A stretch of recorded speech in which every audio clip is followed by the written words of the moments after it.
Hello there. What's going on, everybody? Today we're going to be taking a look at the downed AT-ST Battlefield expansion. This is the second Battlefield expansion. Well, maybe the third, I guess if you're counting the barricades by themselves. But yeah, this is the first one that's actually like a terrain piece, as opposed to lots of little terrain pieces. And it's kind of a big box too. You know, it's just like about the same size as like a tank box or something like that. So pretty cool. Here's the sides of the box, and here is the downed AT-ST model itself. And it's going to come with some special little cards. Whoa, that got him! Wedge Antilles.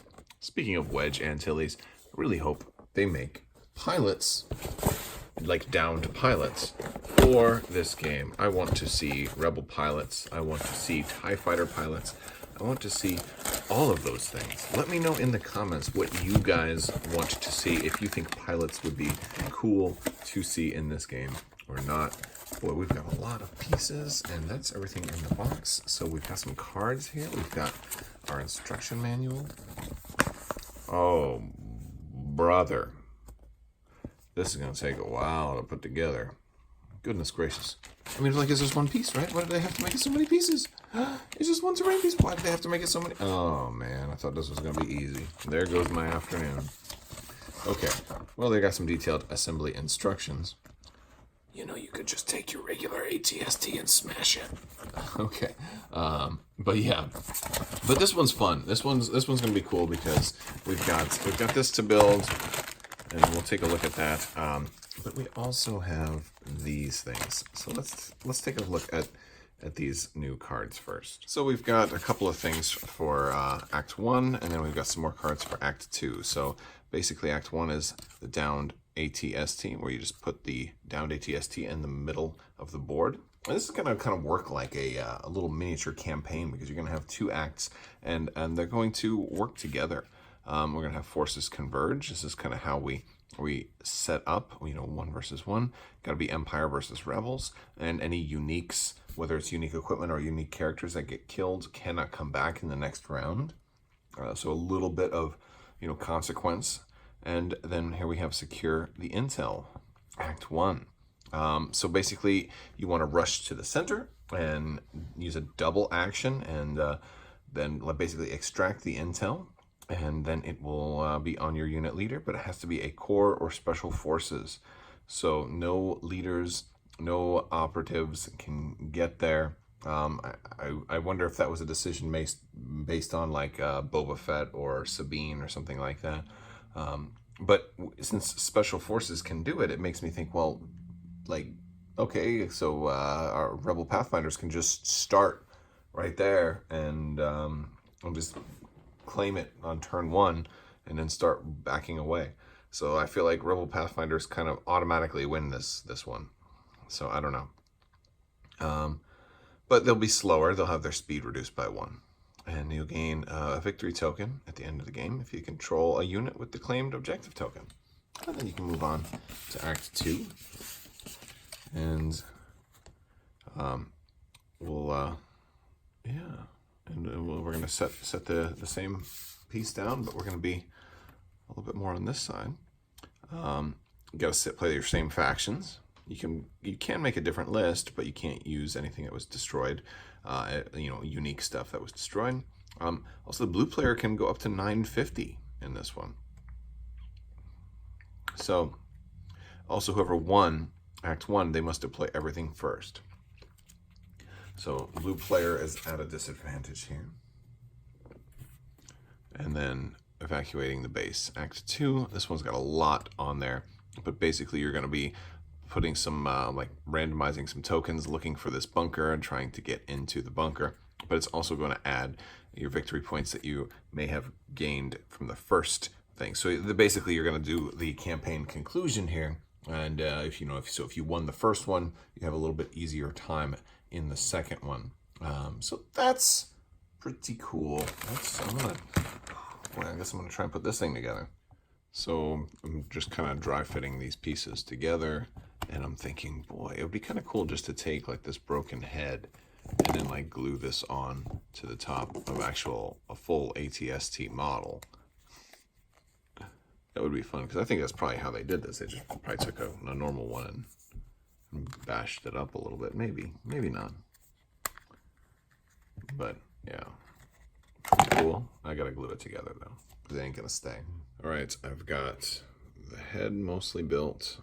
I put these couple of pieces together, tried to glue them into the spot that looks about best. There's a little piece here and there, but gluing this to the base is tricky, because like this spot doesn't want to stay on there, and where you're really gluing it in is not really not a good surface. It's just like almost like gluing it's almost a flat surface. There's like a little bump, and it just is supposed to go into that. It just doesn't want to stay glued. I'm gonna have to use a mountain of glue. That's what I'll do. I'll just drown that in glue. I'll show you to mess with me. Oh wow, that's a lot. See how much glue I put on that thing? Look at all that. I'll get you.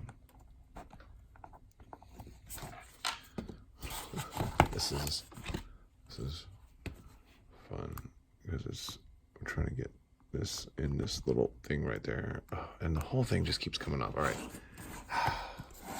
this is miserable. I'm gonna just.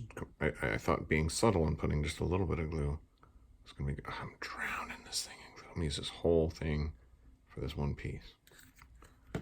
This is way too much. All right, pushed it in there. I'm gonna hold it in. I'm just gonna hold it for like an hour. No, not that long. I realized I had it in the wrong spot. I had to move it up a little bit. It was back there. What a dummy. And now, of course, it fits better. So when you actually do things the way you're supposed to, things tend to work out just a little bit better. Okay. Now that's going to have to dry for a little bit, but now I can move on to putting some of these other pieces on. All right. Put this thing down about right there.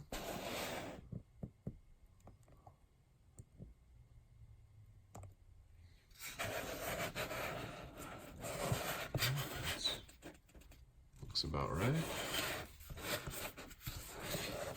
And then all that's left is these other little, well, I got the one shoulder guard and then a couple of other little pieces. All right, got these pieces all on. It's weird, because this is the same glue I used for just about everything. And on these, I feel like they don't want to stay, like, it just comes right off. Doesn't matter how much glue I put on there, it just comes right off.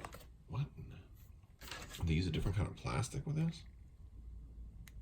I mean, I don't know. It's like the third time I've tried to re-glue this one. I'm just gonna let it sit overnight, I guess. I don't know. But yeah, all right, so there it is. Yeah, that one I used like half the tube of glue on this thing, and it's still loose. Screw it, I don't know what's going on. But yeah, the plastic seems harder. Let me know if yours was like that, if you noticed any of the same thing, if you had any difficulty gluing this to the base. Because yeah, this is, if this is what it's going to be like for the Clone Wars stuff, I'm going to have a hard time. I'll say that. I don't know how I'm going to get everything to, to stay glued. I might have to get an all different type of glue, which I guess isn't really that big of a deal. Glue's not super expensive, and I go through it quick enough. All right, guys. Well, that's the downed ATST. I like that the base is real heavy, though. The base is really heavy. All this stuff is moving. Crap. Stop touching it. If this isn't dry by tomorrow, I'm gonna. Oh, look! Look at that. It's just flopping right. Oh my goodness. I don't like this. I don't like this at all. I like that the base is heavy, but I don't like any of my glue. All right, guys. Well, thank you so much for watching. And yeah, that's, as always, have a great day.